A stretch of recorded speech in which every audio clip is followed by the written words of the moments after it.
Hey guys, welcome to Career Hacking Live. We are back. It's your host, Shaz Shafiq. And on this call, we have a mixture of students and prospective customers who are looking to join us on the program.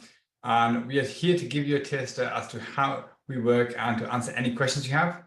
And in this workshop, we are going to be covering how to become a data analyst, a business analyst, or even a project manager, even if you don't have the relevant experience, without having a degree, without spending thousands of pounds, going back to university or getting some fancy qualifications. And we'll be sharing proven strategies on this call, which you can take away with you and implement straight away and get insane results.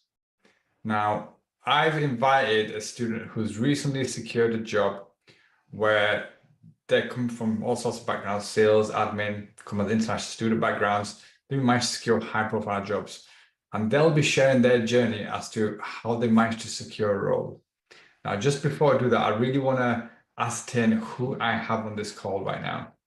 So I'm going to ask a few questions. So just bear with me 1 second, guys. Just drop in the comment section if you guys can hear me okay. Just drop a quick comment if you guys can hear me okay. I can see some people are raising their hands, which means, yep, they can hear me. Perfect. Awesome. I'm going to just do the mic just in case. Okay, I'm going to drop a couple of questions. Bear with me 1 second. The first question I want to know, right, is who on this call is an existing student and who's currently thinking about joining TLA? So I've just posted this question now in the poll. Now, this is specifically within Zoom. So this is being streamed live on Facebook, Instagram, LinkedIn, etc., YouTube.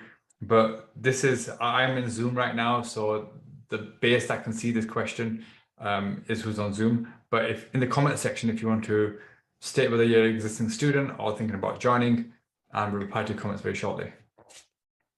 Okay, so I can see that it's almost a 50-50% split. Okay.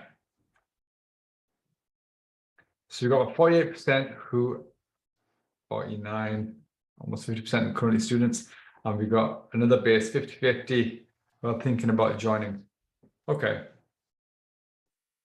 That's perfect. That's really good to know. We've pretty much got an equal split of students in comparison to the people that are looking to join the program. Okay, I want to make sure that you guys get the most out of this call. So I'm going to try to tailor my questions based on you guys. So I want to make sure everyone can get the most out of this call and go away with actual useful tips. Now, next question I'm going to ask you is, which area of business support are you interested in the most? Are you interested in data BI analysis? Are you interested in business analysis? Are you interested in project management or something else? So just drop that in this section now. If you're on my Facebook, Instagram, LinkedIn, just drop in the comment section which program you're interested in. Is it data? Is it business analysis? Or is it project management? We focus on these three specific roles for a reason, mainly because these are the top 3 highest paying jobs and they're quite straightforward to break into. Like, it doesn't require to have loads of qualifications. You don't need a degree for this. There's no massive upfront cost to get in this. Whereas I know a lot of other professions that require qualification after qualification after qualification, like accounting. Accounting's an absolute nightmare to get into. You got your AAT level 2, 3, 4, which has like 5, 6 exams each. Then you got your ACCA. Then you probably do like 20 exams by the time you're finished. And for what? For like a 40, 50,000 pound job? It doesn't make any sense. Don't do it, guys. You're an accountant, get out. Don't do it. But if you you make more money with less stress doing business analysis, data, or project management. Okay, I can see the results in front of me.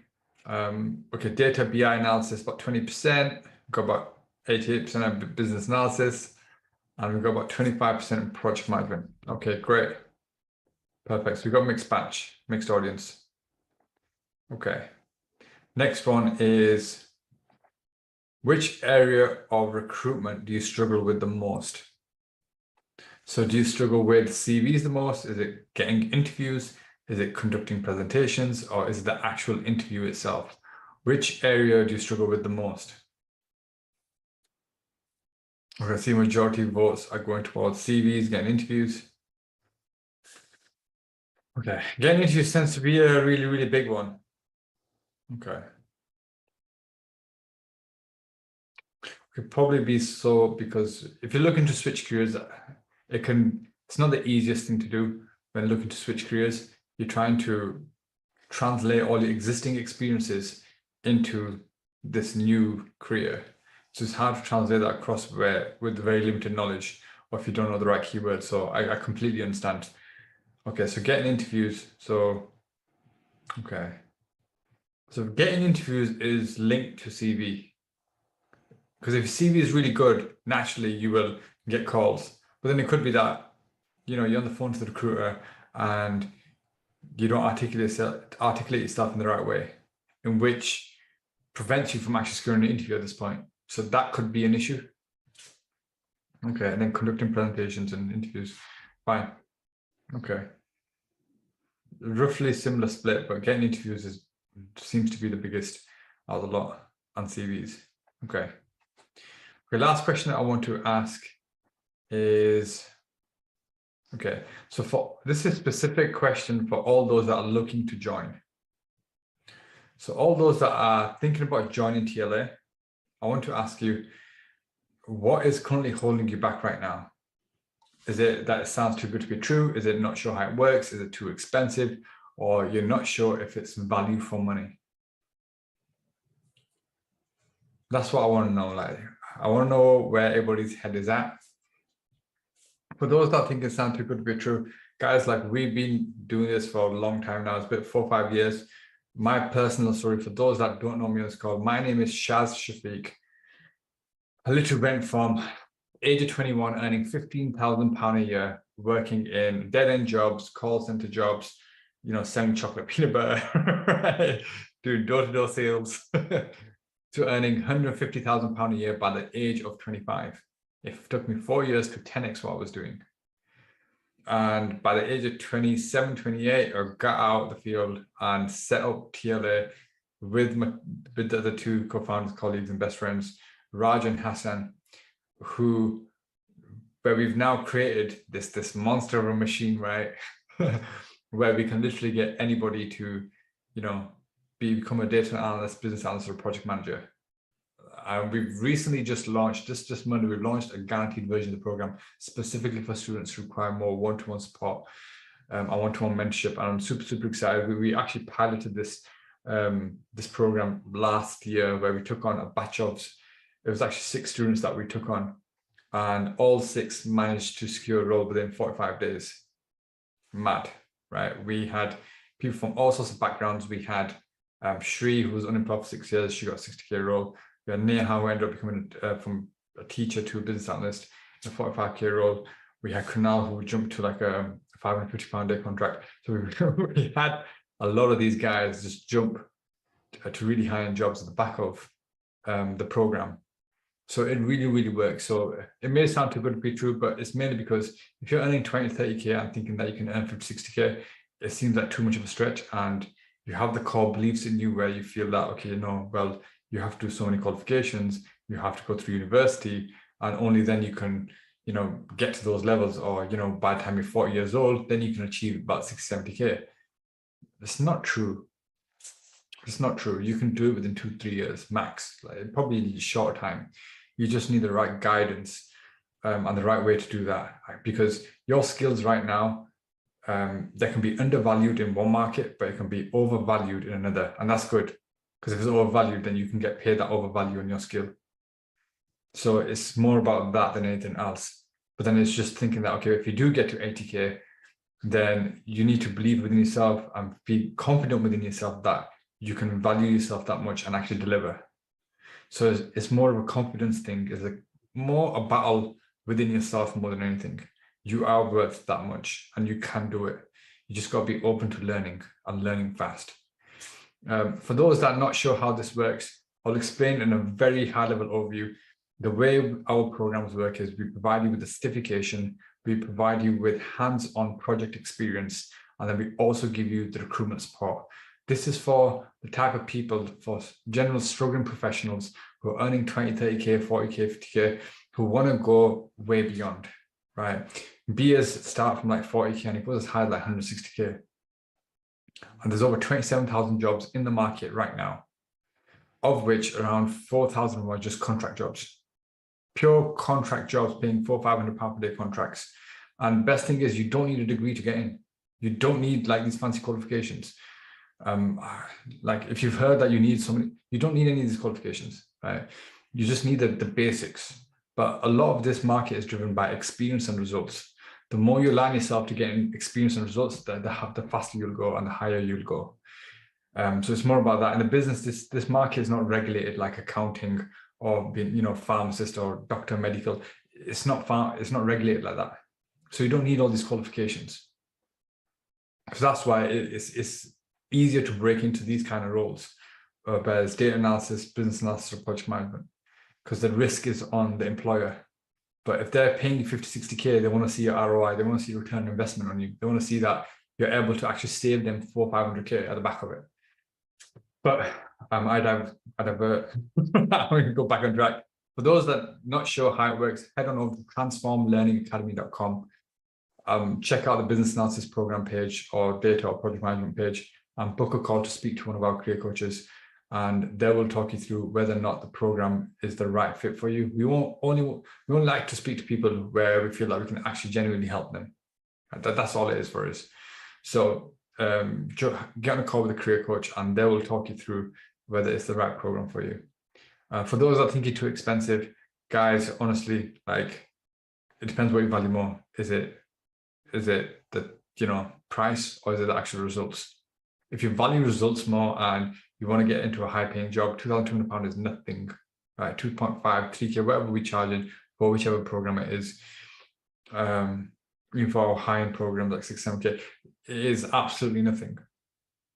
The grand scheme of things, the results you're getting at the end of it, you're getting way more, you're getting paid a hell of a lot more. The alternative, people spend £27,000 at university and end up in a call center. why would you incur all that debt to be in the call center? It doesn't make any sense. You don't want to be in that position. So the guy that's thinking that it's too expensive, if you compare it to what else is out there, like what you're getting compared to what's out there with just a certificate, every other company is just doing a certificate. If you go on Google and you type in business analysis course, you check out all the other competitors, right? Knowledge Academy, Simply Learn, and QA, and all these guys, you're just going to get a qualification. Right? You just get, there's no recruitment spot, there's no experience that you're getting. You get a damn qualification, which doesn't hold the value. You can't get the job without experience. You just can't. It's pretty much almost impossible. Unless you've got the gift of the gab at the back of the qualification, you can't, because you don't know how to do the actual tasks of a business analyst. You won't know, like the qualification won't teach you how to do a business case. It won't teach you how to do wireframing. You have to physically do it and be in a project, be part of it. That's the only way to physically do it. So you get a reference at the back of the experience and you get the confidence. And on the back of that, then you're going to move on to the recruitment support where we're going to help you get the job. So it's a full career transformation. That's what we're doing. It's not too expensive and not sure if it's value for money compared to the competitors, compared to universities and stuff. What you're getting is 10th of the price, 10th of the time, and 100x the results. That's the difference compared to anyone else in the market. But look, don't just hear it from me. I want you to actually speak to the guys who have been through the program and got insane results at the back of it. Okay, bear with me 1 second, guys. Okay, first up we have is OS. OS, I'm just going to promote you to panelist now.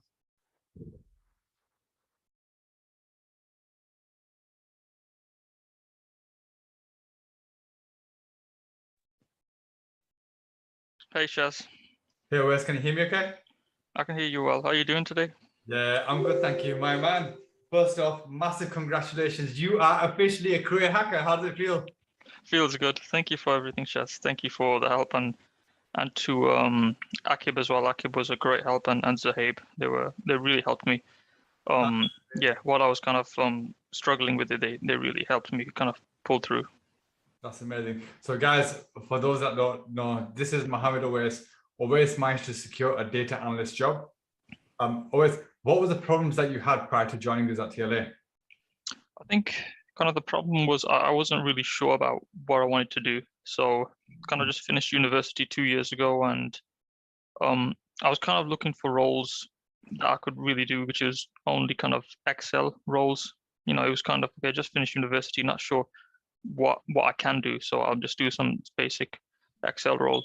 And I think a TLA kind of helped me focus what I wanted to do, kind of gave me a bit more of a laser focus as to where I wanted to go. So now I know I wanted to go into the kind of data analyst field, working with data. And this was kind of crucial because now I know what I need to do. I need to kind of master things like Power BI, Tableau, SQL, potentially Python, and just really put hours, time, and a lot of hours into kind of mastering these and getting the qualifications. And it kind of just led me down a path that I could, instead of just going all over the place. Yeah, 100%. It's just knowing what the end goal is and which opportunities are best suited for your personality and specifically for your skill set, whatever you've been taught at university. You want to maximize that. Whereas if learning X, Y, and Z, you could have gone down the developer route, you could have gone down other routes, but it's just knowing what's best for you and your personality. I think that's like super, super important. Yeah. What made you join TLA specifically over any other company, course, or program? Well, it's funny actually. My dad told me about TLA. He said, "Oh, there's this guy Shaz on LinkedIn, and he's got this course. Apparently, a lot of people are finding success." And then I thought, okay, I'll check it out. And then I remember, I think I'm not sure whether you remember, but I sent you a message on LinkedIn, and then you put me through to it. And I think I spoke to Raj on the phone, and he answered some of my questions about kind of like work. So I wasn't sure what I wanted to do. I wasn't sure whether it was kind of like a business analyst or whether I wanted to go down the route of a data analyst. And then we kind of worked it out, and then I booked kind of data analyst within the next day, and I haven't looked back since. That's amazing. What's your dad's name? It's Farouk Fazal. Farouk Fazal. Okay, I'm going to check him out on LinkedIn. Okay. Well, that's such a small world. Like you just don't know that. Okay, everyone's interconnected, which is really good. Okay, and tell us more about this job that you secured. Did you secure this via job portals or did you use LinkedIn to secure the job? This was job portals. I can't remember which one it was. Probably was, I don't know, CW Jobs, Indeed, or Read, one of those ones. But yeah, it's a senior data analyst position, and kind of funnily enough, it's only using Excel, which I kind of wanted to flex my Power BI skills a little bit, but I'm not going to complain. Excel, I've got most experience in Excel, and yeah, it's a 3-month role, and it's 3 days a week, but I think that's pretty good because it gives me some free time where I can just continue to practice and I'm looking to kind of get some like a data account certification, potentially even Microsoft certification, so it gives me some free time. That's amazing. I think one way to really extend your contract is if you give them a reason to extend your contract. You've got to show how valuable you are. So like introduce Power BI, right? Because at the end of the day, they're going to want to make decisions on the basis of the data that you're able to present to them. Present it in Power BI, download it, or Tableau, whichever one you're comfortable with, introduce it. You got to go over and beyond what you're there to do. You got to go over and beyond that. You got to be proactive enough. Like every other contract that I've been on and it's been extended is because, when you're proactive and they can see that, you're all for the business in the business interest, they're more likely to keep prolonging your contract at the back of that. So if you do extra for them, they will keep extending your contract. So that's just a general tip, right? Introduce Power BI, introduce some of these other tools, learn it and introduce it, and they'll keep extending your contract. Hell, they may even give you that rate increase, which is beautiful. That's what ideally that you want. So it's worth doing that. I was at Deloitte for 3 months. Initially, it ended up 3.5 years. So that's just encouragement to put the work in, put the graft in, and get your contract extended. And that'd be really, really good for you. Okay, tell us about this interview. So how many interviews did you have in total? This role, I only had one interview. So she kind of just told me to kind of explain my my CV, and I kind of went over my roles. And Yeah. the way I kind of conducted the interview was I used the STAR approach, so situation, task, action, result. Nice. And I kind of since it was purely Excel, I just kind of looked at each of my roles and Yeah. created like a STAR paragraph, but relating to Excel. And I just kind of explained everything like that. She asked me a few questions about, she kind of inquired about my previous roles a little bit, and it was a very short interview. Amazing. Okay. How many interviews have you had in total? I think I've had, is it 2 or 3 interviews? Yeah. Okay. When did you start the program with this? When did I start the program? I think it was May. May or June? So no, sorry, I think it was March. I think I remember starting with kind of the 3-month kind of work with Pitman. So March, April, May. So I started in March. March. Okay. Nice. Okay. So how many interviews would you say you've had in total since then? So you've been applying for about 3 months now? So I probably applied for probably about 3 months. So Okay. I didn't apply straight away. I kind of waited a month and a half. I was just kind of trying to rack up some points on data camp. I think I've done about like, I don't know, but I've spent a lot of time on data camp, and I wasn't really applying for jobs, which kind of regret that. I should have started straight away. But yeah, so I've probably been applying for 2.5, 3 months. Nice. So yeah. That's amazing. Okay. Okay. And what kind of questions were you generally getting asked in the interview? Were there any specific type of questions? Well, I haven't had many interviews, so I can't really what the kind of advice that, or the questions that I had were probably very, very specific. The one that I had prior to this for a different role, they were asking questions. This was a role that was it was a data analyst role, but it was heavily on the side of, using things like Snowflake and kind of database management. Okay. I was surprised I even got an interview for this role, because this job description looked nothing like anything that I've ever kind of put on my CV or anything. So they reached out to me with this one. Nice. So yeah, they asked me a few questions on SQL. I think I did well on that. Just the standard going through my CV, and a few questions on kind of if I've used something like a Snowflake, like these kind of database management things, these cloud kind of based softwares, and I thought the interview probably went like 6 out of 10. I wasn't feeling that confident, but they really liked me, but they just saw that somebody else had a little bit more experience, which I completely understood, because I had no experience in one of the 3 categories that they wanted. But I was pleasantly surprised that they kind of saw it as a good kind of interview. That's amazing. Okay, that's really, really good. And how did you prepare for the interview? So I'd say it was the same. I kind of went over the STAR structure, but yeah, so there was basically 3 categories: data analysis, something to do with subsystems like cloud storage, Okay. and another one was kind of Power BI, SQL. So I had 2 out of 3. So I kind of used the STAR structure, but I kind of made it, relevant to those 3 categories. And yeah, so maybe I had 3 for data analysis, because that was my strong point. SQL, I probably had another 2 or 3 roles that kind of showed that, oh, I'm using SQL and I used it really good and I got these results. So essentially that, really. Amazing. Okay. And what did you do differently in this interview for the job that you got compared to the previous interviews? I think the difference was that I was much more suited to this role. I had much more kind of qualifications to match this sort of role, really. Otherwise, I think it was pretty much the same. That's amazing. Okay. What tip would you give to all those that are currently looking for roles right now? I think the general advice, it's not really related to this specifically, but I would say creating an environment, like a physical environment conducive to learning, like in your house or whatever you study. So where I'm at the moment, I'm kind of standing up here. I've got in my front room, I brought like an office desk. I've got a dual monitor setup, and I've got this little kind of thing where you can put your laptop on it, and then you can raise the level up and down. Nice. And I can essentially sit down and study for 2 hours, and then when I start to get tired of sitting down, I can just raise the thing and stand up, and it just makes studying very convenient. And since it's in the front room, it's downstairs, and if I feel hungry, I can go and eat, or I can go and get something to drink, and I can come back straight away. So essentially making studying and applying for jobs really convenient. And it's like now I can study for 2-3 hours a day, and it's very easy compared to when my kind of study environment was, it wasn't very good. It was in my bedroom, and it was just not in a very good place. It allowed me to put much more hours into, the craft and kind of get more out of it.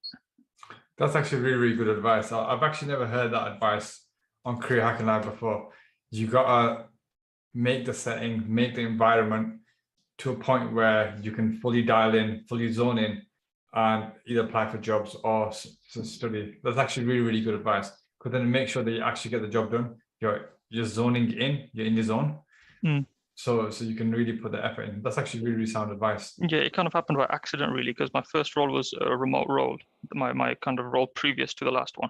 And I kind of had to get a setup at home. And then I actually realized that this is really, like, I can sit here for 8 hours a day and like work. So it kind of happened by accident, but that's really like I'm always in the front room now. I'm always here, I can just switch between studying and, like, let's say I want to kind of just take a break and, I don't know, watch some YouTube videos. I can click between them, and it's just made studying, so easy and kind of seamless. That's amazing. Which part of the program do you feel helped the most? I think just the kind of the direction and the kind of the coaches. So yeah, Aki was a really big help in kind of giving me direction in kind of where I was going wrong in the application process, because I wasn't getting a whole lot of kind of responses from recruiters, and I was scratching my head like, what am I doing wrong? And then Aki kind of took a look at my CV. He suggested that I revamped it a little bit. I added some stuff, I removed some stuff, I kind of formatted it a little differently, and just kind of telling me to apply more like that. That might sound very kind of obvious, but when you're applying, you have no idea how long you're supposed to spend on one application and how much you're supposed to do a day. Like I was doing probably 3 or 4 a day, and then he told me, move it up to 30, 40. So for a few days I did 30, 40. Probably should have done a bit more, for a bit longer, but for about a few days I did 30, 40, and I just noticed a lot more responses in the next week, and I thought, okay, that really works. So it was a lot of the coaching that did it. Yeah, I think I spoke to a student earlier today, and he was saying he did like about 8 applications in a week, but the way he was saying it was as if like he's doing loads, and I'm thinking that needs to be per hour. Why is it so less?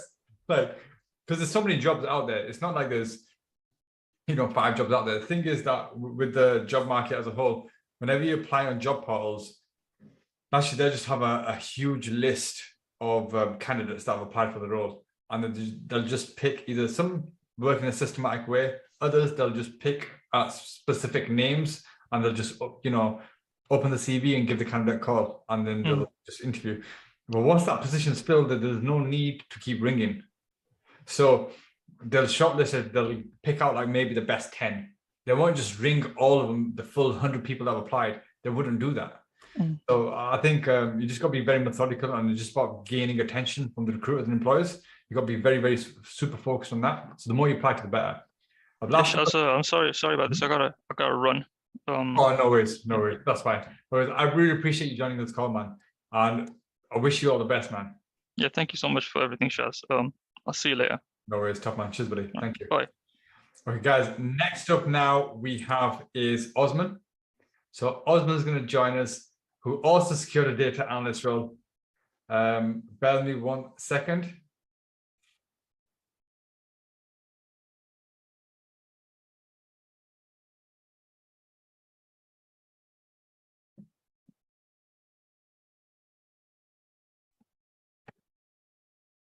Hi guys. Hey Osman, how are you?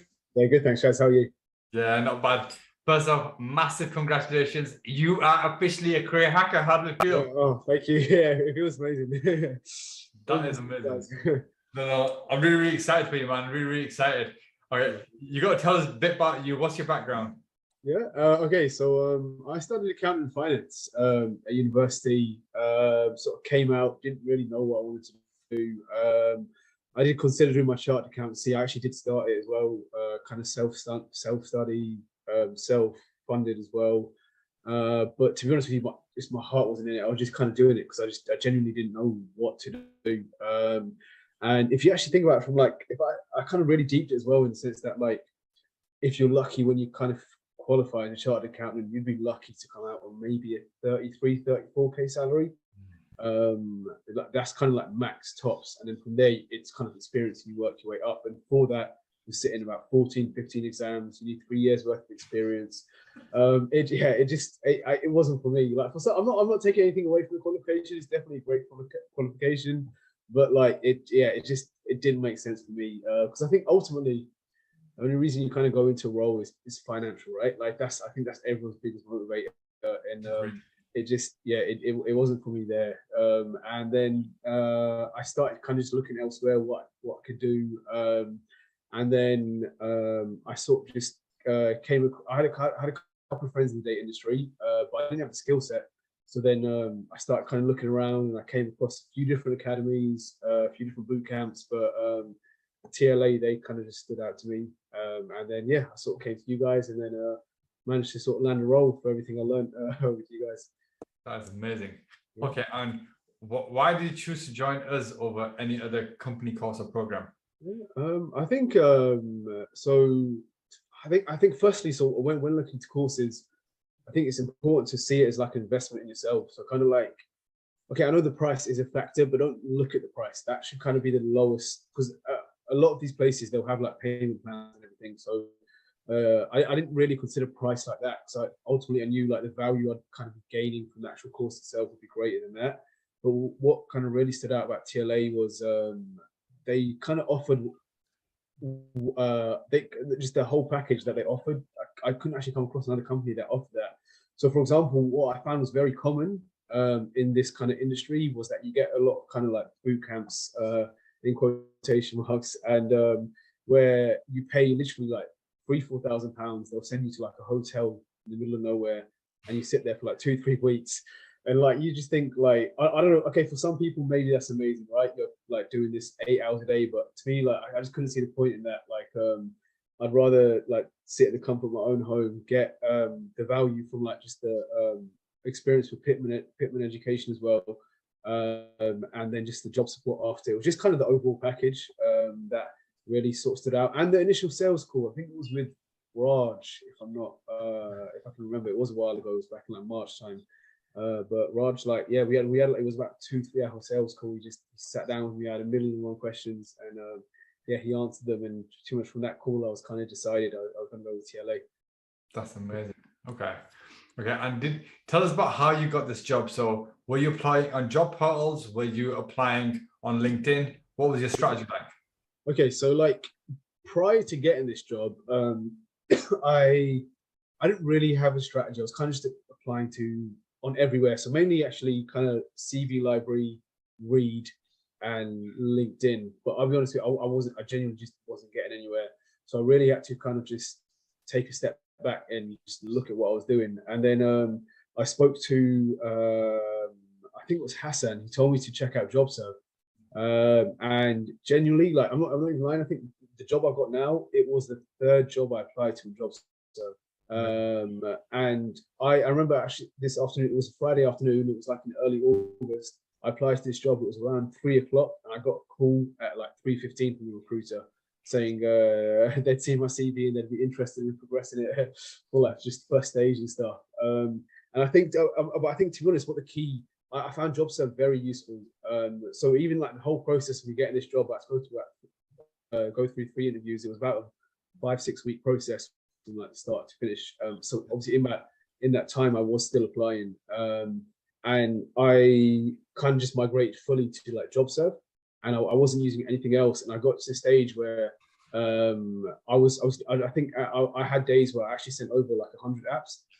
So I'd sit there for like 2-3 hours just sending application after application after application. So what I do in the afternoon, because I do it usually after about 2-3 p.m.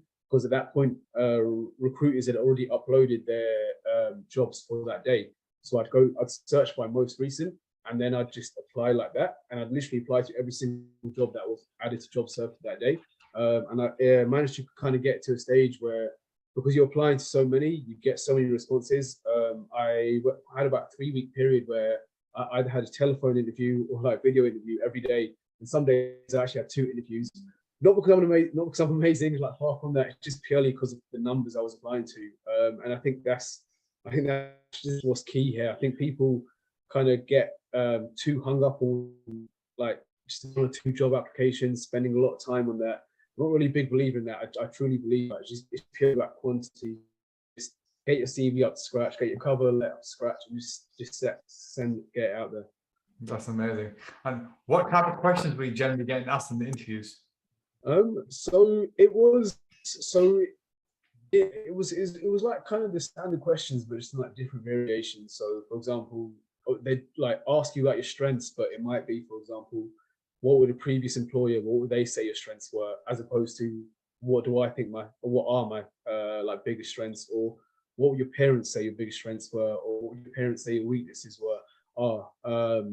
And it was just about kind of reading between the lines, because ultimately, if you actually think about it, in an interview, they can't actually ask you too many questions. They're all kind of the same. It's just the way they ask it and word it slightly different. Yeah, it was just mainly about that. And then I don't know, the way I kind of treat all my interviews, I kind of just treat it as kind of a conversation. Because I'm a big because I believe like, if you've already kind of got there, if you've already got to the interview, they're interested in you. So from that point, they just want to look at you as a person, as opposed to what's on your CV, because they already know that. So I don't really believe in going into an interview being too robotic. Just have an idea of like just a few strengths, a few weaknesses. Just have a few like maybe 5 or 6 examples you could draw on from like teamwork and leadership, and then from there, because each interview will be slightly different, but they're all kind of the same, and you can kind of just figure out what they're trying to say from there. That's amazing. How did you prepare for this specific interview in comparison to all other previous interviews you had? So to be honest with you, Shaz, I don't think I did anything too different. It was just mainly about the job itself, just doing research on the company. Actually, one thing I did do slightly different as well. What I didn't know for previous interviews was I never. So the question came up a lot in my interviews, where they'd ask like, what kind of where do you want to go within the data industry, and like, or where do you see yourself in 5 years, or something like that. And like, I think for this interview, it's just about knowing like, okay, do I want to go down like a data engineering way? Do I want to go down like data scientist way, like pathway? What's the differences between those? Why do I want to go down that? As opposed, yeah, I guess I did that a bit different, and I managed to sort of answer that. And I think that's what's important for like these kind of interviews as well, which I didn't realize sort of towards the end, is just having like an understanding of the industry in general. And what I mean by that is like understand what the different job titles are, understand like who kind of does what, because I think it is important in interviews, because if you can kind of show an employer that you know about these different areas, and you know an area where you want to go down, I think that really stands out to me. Yeah, 100%. I completely agree with you. I completely agree with you on that. Yeah. Okay, what would you say you did differently in this interview? Was there anything else that you did differently? Yeah, to be honest with you, Shaz, not really, not anything that really stood out. I kind of just went through my normal way. So like the way I've kind of prepared for interviews is just I know I have about 3 or 4 strengths, which I kind of draw upon, and a set amount of weaknesses. And then I just draw examples from previous work. I drew a lot of examples from like Pittman. It's just about, yeah, I just kind of like, it's kind of, I kind of believe going into an interview with kind of almost I don't use the word standardized or robotic, but like they're all fairly similar. And it's not about kind of memorizing the answers, because if you get thrown off, then you'll be like, I'm in Ari. That doesn't look good, especially over Zoom, let alone like in person. It's just about being able to kind of not improvise, but know yourself well enough that you can just talk about yourself, like just in a normal conversation, because ultimately that's what interview is. And that's the approach I have for all my interviews, and even this one. And yeah, I didn't really do anything too different though, to be honest, in this one. Are you earning more now compared to before? Oh yeah. It's my about maybe 70% more. Yeah, that's amazing. Wow. Yeah, and like and that's another thing with TLA, like was just to draw back on what I was saying before, like So the money I paid for the course, like now you break even in the first month. So it's worth it. Like, I don't think of the finances like that. I don't think I need to get my money back, because the investment will definitely be worth it. And I'd say like just coming through TLA kind of increased my earning potential by at least, I'd say maybe 15K. Because before that I was capped because I didn't have any skills. I didn't have SG, didn't have any of this, and I didn't have any experience either. Like TLA literally kind of gave me everything. I had nothing before. And like TLA really sort of built me up from there. And I've still got a long way to go, but like they gave me the skill set to kind of get into the industry. That is amazing. That's really, really good. I'm really, really happy for you, man. I'm really, really stoked. Okay. Thank you. I really appreciate everything you've done for me, like just through this whole process. It's amazing. Okay. What tip would you give to all those that are currently looking for roles right now? To be honest, just keep at it. And like, I know I've mentioned this before, but it's genuinely about, from my experience anyway, it's about quantity. Like, okay, you need the quality, but it's about quantity. Like, I genuinely think if you like, you should have a bare minimum of just sending at least 50 apps a day. Because if you think about it, that's about, that works out to 1,000 apps in a month. So it's 250 a week. And from those 1,000 applications, you will get responses from at least maybe 25, 30 of those guaranteed. And if you're only sending like 3 or 4 a day, the chances of actually moving forward one of those it's very low. And what I'd say is when you go on like whatever site you're using, always just search to like most recent, because you want to be the first in that recruiter's inbox. If the app's been on there for like 6, I always had a policy, if the app's been on there for more than applications been on there for more than 2 days, I wouldn't apply to it, because I just think so many other people have probably applied to this. 100%. So your CV is going to be at the bottom. So yeah, I'd say it's just about quantity over. So I don't want to say quantity over quality, because you need a quality as well. But like, yeah, it's just about getting as much applications out there as you can. Yeah, I completely agree with that. There's two approaches to it. One is what Osman is saying, right? But the other is then that you can go the other way, which is the case of, okay, you select very specific applications, but then you go out your way and actually pick that phone up, contact that company, get through to that recruiter, yeah, and actually get their attention and express your interest and get yourself booked in for an interview. Yeah.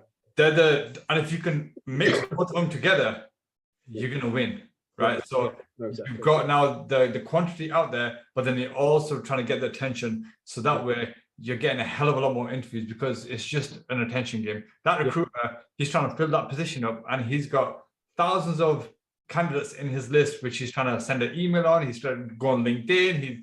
He doesn't know who's who. Yeah, no, exactly.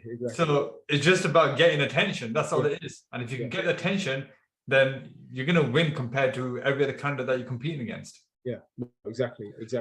And what I'd also just sort of say as well is, like, don't be afraid. Like, don't limit yourself. So, like, for example, like I didn't get the job, but I got an interview from one place, and the reason I got the interview was because there was a contract for it was like £600 or £700 a day. I knew no way I was going to get that.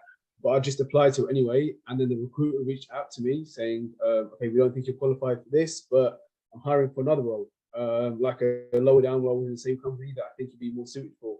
And they put me forward for that. So don't just don't be afraid by don't look at that number on the screen and think, oh, I'm not worth that. Not worth it. Yeah, 100%. I've been trying to precondition people to stop thinking that way. Yeah, no, exactly. I've only kind of really realized this getting into this industry, in the sense that you realize how kind of we're so capped by salaries, thinking, okay, I can't break that 30K, I can't break that 40K, I can't break, but you can. It's just we tell ourselves this: if you've got it on your CV, you can back yourself up in an interview, you can, you're more than qualified for it, so just go for it. And the worst that's going to happen is them say no, so you might as well go for it, right?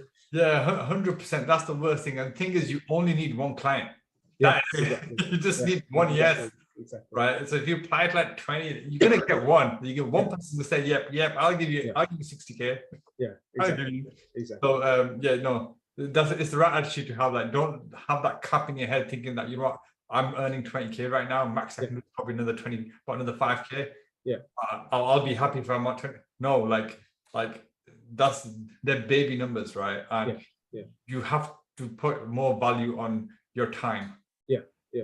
And thing is that the higher up you go, the easier it gets. It doesn't get more difficult. Yeah. When you go for like 20, 30K jobs, they're actually making you graft 10 times more for 20, 30K jobs in comparison when you go for 89K jobs. Yeah. Like it's more responsibility, but it's actually less work. Yeah. So it's better to apply for those kind of jobs as opposed to the 20, 30K jobs, because you're going to be grafting, you'll be the chaiwala. Yeah, exactly. Yeah. So you don't want to be that guy. Chaiwala means the tea maker. For those that don't know, right? Okay. Another question. What times were you generally applying? So I'd always do it like in the afternoon. So I'd always kind of do it between, I'd start maybe around 2:30ish and kind of get on it then, because and recruiters will tend to upload their apps in the morning, like all that job roles in the morning or like early afternoon. So if you're applying to it then, that gives them time so that they'll still be in the office until like maybe 5, 6 p.m. So they'll see you in their inbox before they go home. And that actually worked for me for this role. Like the role I got a response from the same day. So I applied at like 3 and I got a response for like 3:30. So I said, don't go too early, because you don't want to leave it overnight as well, because you get a lot of people who finish work and then they'll start applying after work, like in the evening period. I'd say like, so that like kind of mid-afternoon, that's kind of like the sweet spot, what I found anyway, to apply then. That's amazing. So you pretty much optimized your application based on that. Okay. Did you track any of the applications at all? Were you tracking it anywhere? What do you mean by track? Tracking in the sense of, okay, you know, I'll apply to this company. This is the job spec. This is the CV that's sent. Like, did you do any of that, or did you just basically do one-click apply? Okay. It was a mix of both, to be honest. On job survey, both. I wouldn't. So like I'd literally I set in my goal was to literally just apply to every single app that was uploaded that day to job survey. So it was a mix of both. I wouldn't limit myself to one. It was just about like applying to them, to be honest. That's amazing. Okay, fair enough. Okay, which part of the program do you feel helped the most? It's weird you actually asked that, because like I was thinking about this earlier, and like I'd say if you asked me before why I came to this program, right, I'd probably say the most valuable thing to me then would be like getting SQL, Power BI, and Tableau, which that was valuable. But kind of coming out of the program and going through it, I'd say the part that benefited me the most, and which was a massive talking point in interviews as well, was just the experience at Pitman. So just actually implementing Tableau there, like the process you had to go through, just talking about why it was. And that part sort of coming out of it, like in hindsight, that was definitely providing me with the most value. I mean, it was all the value, like it all kind of gave me value, and definitely I got value from like data camp, SQL, Tableau, Power BI. Yeah. The one thing I've kind of really realized about industry is I think prior, and maybe even whilst I was at TLA, maybe even before I got this job, I was kind of looking at it from a one-dimensional perspective, in the sense that I think in this industry it's very easy to focus on like or get caught up in thinking, okay, I haven't got R+, I haven't got Python, I haven't got SQL, or my skills aren't quite up to scratch. It's not about that. Like okay, you need like a basic understanding, but jobs, they'll like, for example, like in my current role now, for the first 3 months, I'm in an academy, so I haven't actually got any work. Like, so all day today, I've started learning Python, because they've got their own academy, and they train all new starters up on Python just to bring them up to scratch. They just want to see that you've got like the foundational skills, the motivation, the desire to learn, and then once you're in there, they'll bring you up to scratch, and you'll learn that. I'd say the most important part is just kind of being yourself and showing that you can work on projects, and you can deal with like objection handling, how do you get your point across, how do you deal with leadership, and just all of that. I'd say that stuff is a lot more valuable. You kind of learn that through Pitman. That's amazing. And how did you go from being nervous to being certain? I'm still not sure if I'm certain too much. To be honest, you just think you just know your worth. Like once you, I mean, for me, to be honest, it was just going through like so many interviews and having so many failures. You kind of just get to a stage where you kind of just take it on the chin, and what I'd always say to myself, which this is true for everyone. that you're only one interview away from that job, you know, and like that could be like days away. You never know. Like you get a call from a recruiter tomorrow morning saying, "Do you have space for this afternoon for an interview?" So just know your self-worth and just know that you're never far away from a job. And I guarantee you, like if you're sending like 50 to 100 apps a day, I guarantee you'll get a job within max a month. You won't go over maybe a month or two, because there's no way you're not going to send that like literally 2,000 or 3,000 applications and like not hear back. It's just that's impossible. And if you do, you're doing something very wrong with your CV. Like you need to check your CV. But like that's what you just need that for me it was just about quantity, just sort of getting as many apps out there as possible. No, I completely 100% agree with you. It's definitely about the quantity as well. Okay, I want to open the rest of this call for Q&A, right? So guys, anybody has any questions, I want you to drop it in the Q&A section and then I'll get all of them answered. Yeah, that sounds good. Okay, so I can hear you. I could hear you. Godfrey Hashas chatted, said that's fine. Okay. Hi there. I'm an established BA already within the investment banking area. Which course would you recommend for a scale up? Can I have my course tailored to finance specific? So Navjit, if you're still on the call, I would suggest if you're already an existing BA right now and you're looking to scale up, probably go for being a project manager as such. Project manager. The other option you have is going towards more like business architecture, or if you want to niche within BA, you could always niche within that as well. Project management is quite good. It's a natural progression. Depends if you're more of a technical person or do you see yourself as more like, you know, management type. It all depends on what kind of BA you are. I hope that answers the question, buddy. But 100% would suggest to speak to one of the career coaches. Head on over to transformlearningacademy.com, book in a call with the career coaches, and we'll talk you through which area would be best for you. Okay, Mohammed Imran. I'm an existing student, started project in July. I'm a final year uni student. In your honest opinion, is it perhaps not so wise to try to secure a role now and juggle both commitments? Okay. It depends. If you can commit to being able to work full-time, then start applying. However, if you're full-time in education, these kind of roles, it's not a part-time commitment kind of thing. That's not the kind of gig it is. It's more of a full-time gig, in which case it's best that once you've finished your full-time studies, then start applying. Or when you come towards the end of the studies, then start applying. Pam, I don't have a problem with these. This is a career change for me. Great. Okay, so how much is the new course?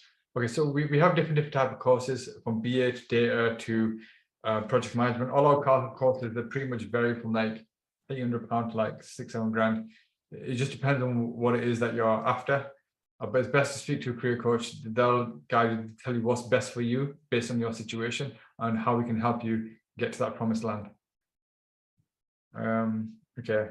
Najri, is doing the work experience with yourself necessary, as I'm working full-time on a £650 per day contract already as a BA, looking to scale up to senior BA, project management or program management? If that's the case, then 100% I would suggest go towards project management, book a call in. I'll just reply to you now via text. Second. Just head on over to that site, buddy, and book a call in for the project management program.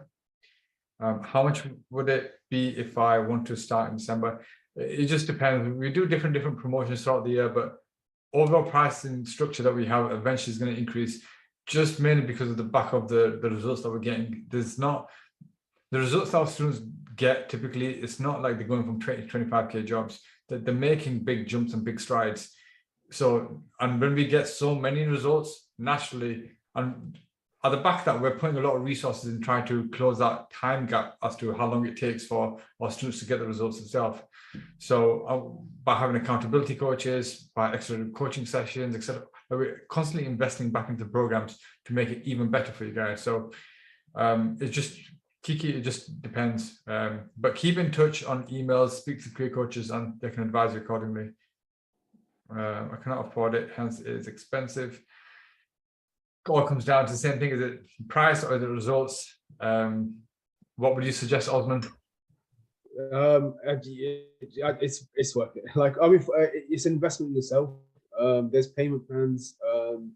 I mean, don't think about it from like financial perspective, because you will get the money back. So the money I paid like 2.5. I've got that back in like a month now. Wow. So it's worth it. It's worth it 100%. That's amazing. All right, next one we have is Pia Mukji. Pia, massive congratulations on securing a business analyst role. I'm going to get you on here the next time we do the Career Hacking Live. Pia, I'm going to get you on here. Pia just secured a business analyst role. She just posted it in the TLA Mastermind group. So massive congratulations. Yeah, you're officially a career hacker as well. So we're going to get you on board for sure next 2 weeks. She's asking, is it a contract part-time or contract full-time? Like, I think that was for OS. His was a contract part-time. No, contract full-time role is what he had. And for Osman, you're in a permanent job, aren't you? Yeah, permanent role. Okay. I do like plan. I would like to get into contracting, but I think maybe 6 to 12 months down the line, maybe for next role. 100%. You want to go for a complete cash out. Yeah, exactly. The next one, after the 3-month project, do we still get references during the job search? Yes, 100%. Still get references regardless of the timeline. Derek, business analysis, does it involve much calculations? Business analysis isn't a financial based job. It is when it comes to business case and you're trying to work out the pros and cons, the cost of benefits, when you're trying to calculate based on figures. But besides that area, there's very little finance. It depends on the project itself, but it's not a finance based role. The difference, I'll go over the difference between a data analyst and the difference between a business analyst.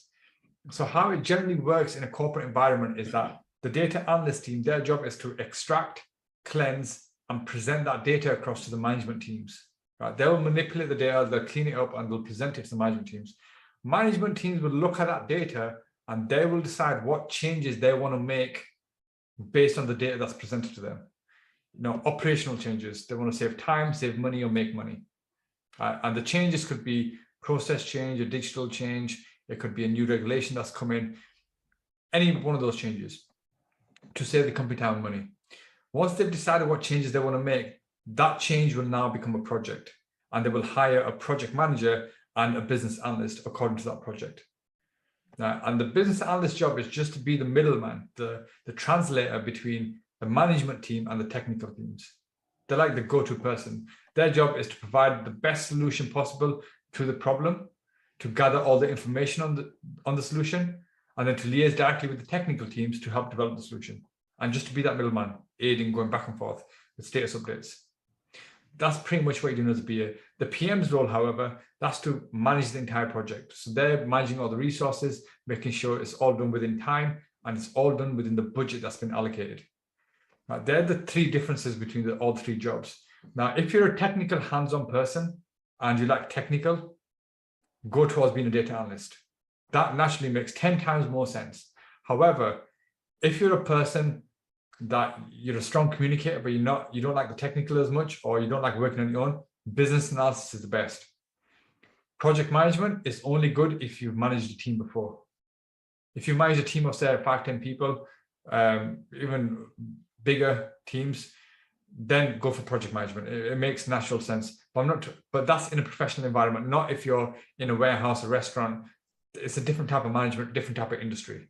But if you've dealt with professionals, like dealing with, managing a team of construction workers, it's a different caliber of people compared to in an office environment. Like, you can't say the same things. You can't say the same jokes either in those environments, right? Exactly. It's completely different environments. Yeah. So it's best if you work in a corporate environment and you've been a team manager as such, you've got management experience, then it makes sense, go towards PM. But business analysis makes sense for you as a good starting point. If you don't like the technical side as much, but you're strong, you're a good communicator, you come from sales, insurance, case handler, you're a carer, support worker, a teacher, it naturally makes sense to go towards the BA route in that sense. Business, no, it doesn't. Hi, Shaz, what are the technical questions as a data analyst? Osman can advise me to revise for prepping for interviews. So Osman, what kind of technical questions did you get? To be honest with you, I didn't actually get I didn't actually get any technical questions. It says that my approach when I do an interview, go into an interview, I mean they might just ask you a few basic not even that, like because on your CV, if you've got okay, I've got like SQL, Power BI, Tableau, and the job requires this, they'll find out on the job if you haven't got that, and then they'll get rid of you. I mean, what I did do though to like show that you do have technical experience and you do know what you are talking about, is just give competency-based answers. So, for example, say, okay, I had to extract this data from the SQL database, then I had to use it for X, Y, and Z, and then just talk about something you had to do in Tableau or Power BI, like a specific function you had to do, and just try and relate that to a strength as well. So try and relate it to a team task you were in or something like that, because then you're kind of showing both your technical skills and like your personality. I mean, yeah, ultimately, if you've already got to that stage of an interview, they're interested in you. If they want to test your technical ability, they'll give you like an actual technical test to do. Like they'll give you an Excel. So I had that for a couple of interviews where I had to give a presentation. They'd give me a data set, then I'd have to like clean up the data and present it back to them. And that's when they're testing the technical ability. But in the interview itself, I didn't actually really get any technical questions, to be honest. Fair enough. Okay, that's a fair question. Did you go through any tests by any chance? Did you have to do any tests? I had a couple of just simple Excel ones. I didn't actually have any SQL or Tableau ones. I did have one presentation where they gave me a data set, and I used Power BI just to sort of create some graphs from it, and then just extracted the graphs and put it in the presentation. But yeah, those were the only things I really had to use. Okay. My next question is, I'm still on the fence and decided to go ahead or not, but I have been researching and reading about the jobs being advertised. My concern is age an issue. Age isn't an issue. The reason why I say that, the youngest we've ever got into a really high job is about 19 years of age, and that was a 93K job. Yeah. But that was the highest we've done at the youngest age. The oldest age we've had is probably Richard. He was 62 years old and he managed to secure a BA job. So it actually doesn't matter what age you are. I think that's just is a blocker everyone generally creates in their head.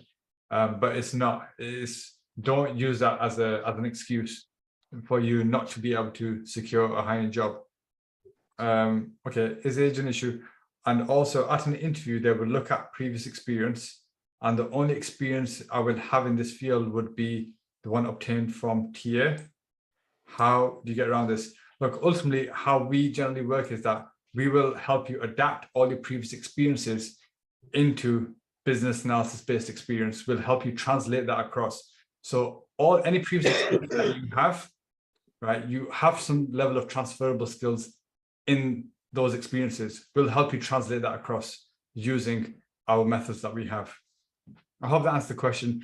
But look, it's worth booking a call with the TLA coaches that we have, and they will provide you with a full breakdown, and they'll let you know if it's 100% the right thing for you or not. So it's worth heading on over to the website and booking a call. The next question we have is, Osman, thank you so much for sharing your experience. Very inspiring. Thank you. Amazing. Okay, next question we have is, hi Shaz, I have a question when possible, please. I've already started the course. I joined the 2-day webinar last weekend, but I was quite overwhelmed with the amount of processes, models a business analyst has to do and apply to their role. Any advice? Okay, best thing to do is if you head on over to the TLA portal, if you watch the BCS Foundation module, there's a series of videos in that specific module. And it's best to go through each module one by one, really make notes, understand it, take it in. And if there's something you don't understand, you can download the book and you can just read up in the book. And to help aid your understanding even further, there's questions which you can download and practice, right? You just want to do those 3 things, Chanel, nothing else. Like, don't overwhelm yourself with loads of YouTube videos, this video, that. Just stick to whatever's in the TLA portal. That's sufficient enough to help you pass the exam first time. hope that answers the question. Okay, this is a good question. Do you send the same CV to all job applications? Oh, sorry, was that me, Chess? Yeah. Oh yeah. Okay, so my what I used to do was yeah. So I would, but I'd only go to every 2 or 3 days. If I found I wasn't getting many responses, I'd just look at my CV, and sometimes it would just be a case of just tweaking a sentence here and there. But the CV is always like, it's never going to be finalized. It's always kind of a work in progress. So yeah, every few days I'd kind of just tweak it. I'd read it and then think, okay, maybe I can change this to that or this to that. I mean, I think the one thing that I did that was most helpful was the CV reviews, like TLA do. I joined one of those, and that kind of gave me the kind of structure and the format that it should be. And then from there, I kind of just tweaked it myself going onwards. But like the most important thing I think I did was just having this CV review with TLA.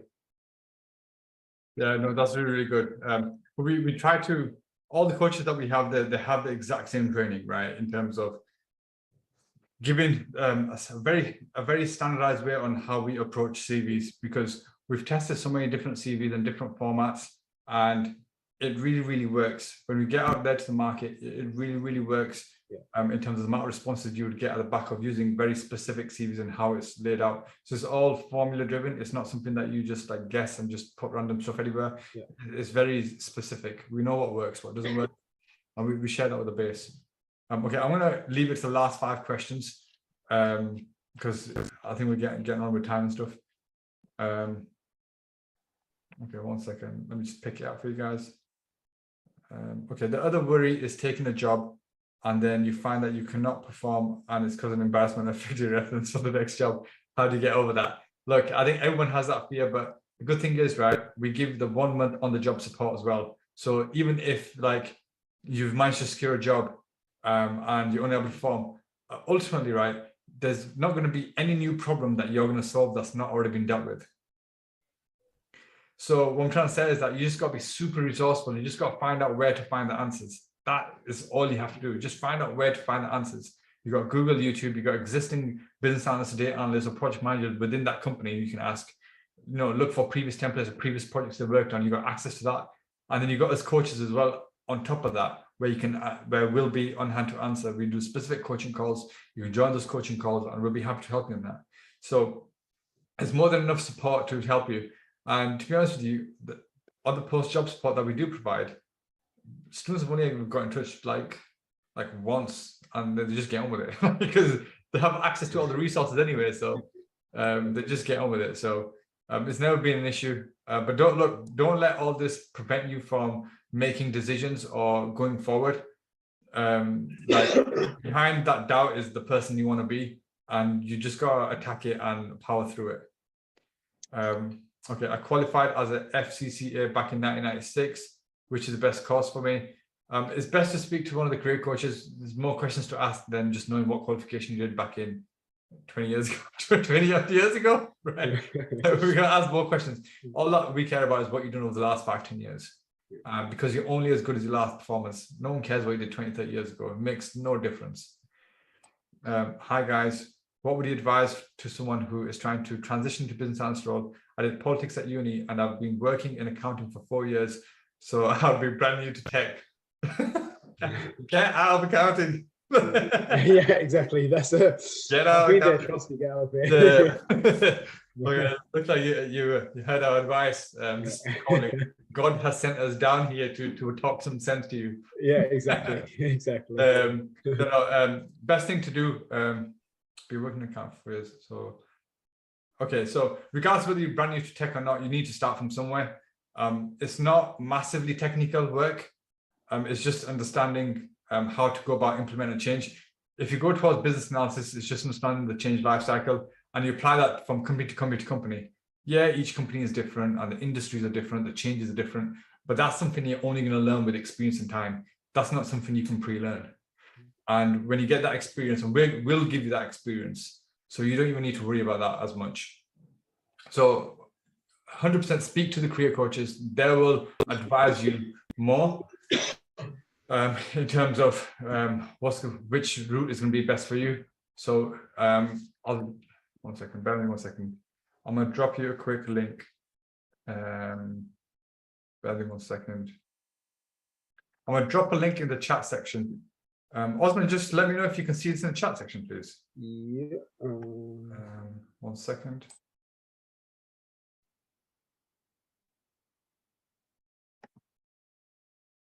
Yeah, that's come through. Yeah, guys, I've just dropped a link in the chat section. If you just want to head on over to that link and you can book a call to speak to our career coaches, and they'll help you and they'll give you specific advice based on your specific scenario.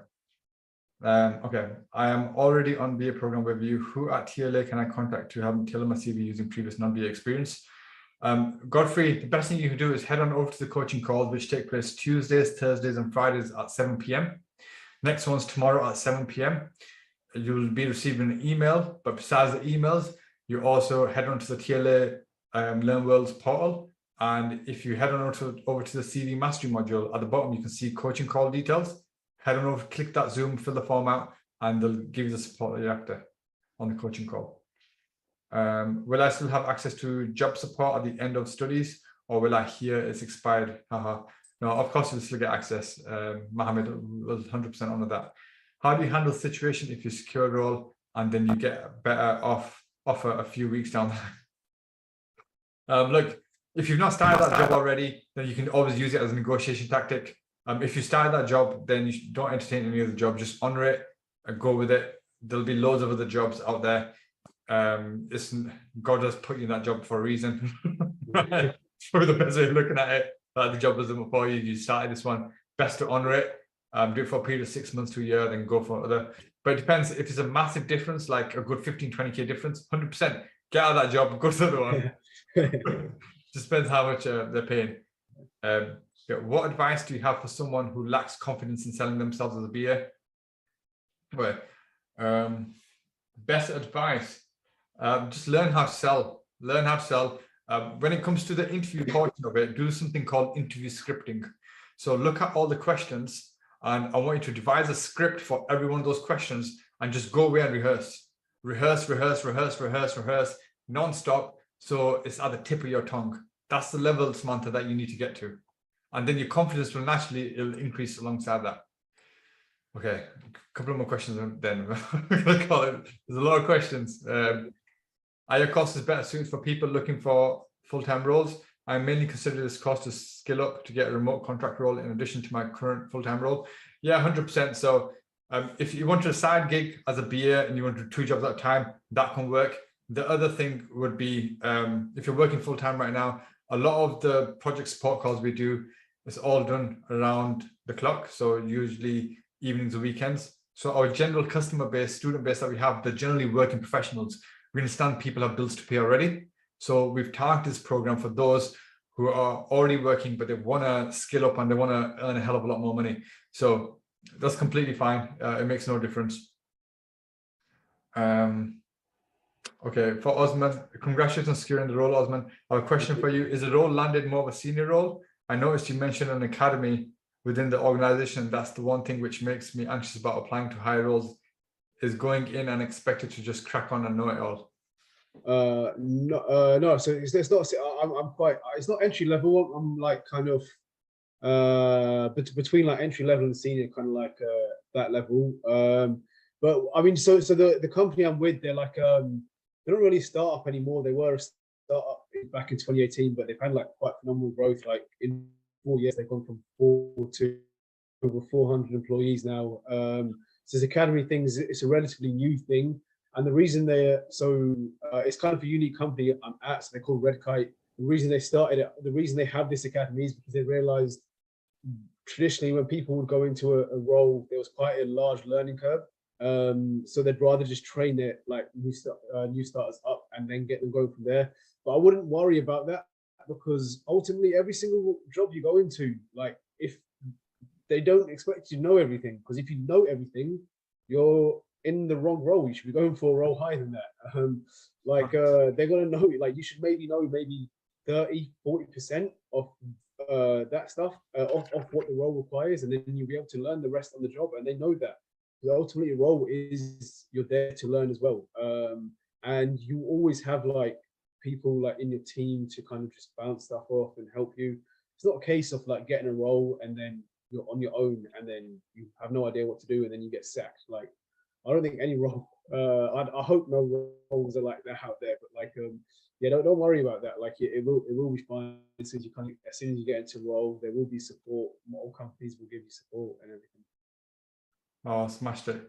No, it's really, really good. Don't worry too much about thinking that you just need to dive in. There's enough resources and support and help to really help you get stuck in. So the main thing is just get the job and then worry about the rest later. And then just be in a position where you're just learning really fast. You're gonna have to do some long nights, which is fine initially because it's learning curve for you. So just learn as much as you can. That would be the best thing. Pia, that's a very long question and it's a bit of a personal question. So I want you to just ping us a message to customercare@transformlearningacademy.com and we'll get that answered for you. Okay, is it a stable career? It's not just a stable one, but it's an evergreen growing one. Thing with these type of jobs, right, is that most jobs are in the process of getting automated. Like accounting will be automated. Most jobs are going through the process of being automated. BA, data, and PM, you can't automate them. You can automate parts of them, but there's so many jobs out there for it because there's so many changes that are happening in the market. And data, PM, and BA, they're on top of these changes. So that's why it's just the market's booming right now with all of this. Hope that answers the question. Okay, I'm gonna do one last question. Okay.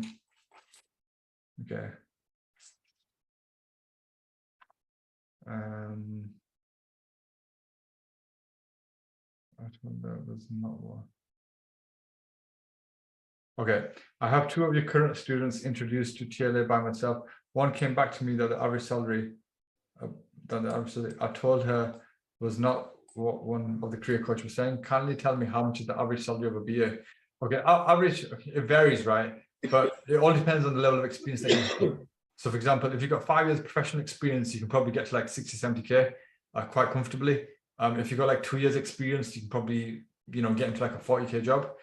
If you've got more, the more experience, professional experience you have, the higher up you can go. But generally BAs get paid anywhere from like 40K and all the way to like 150, 160K. They get paid a lot of money.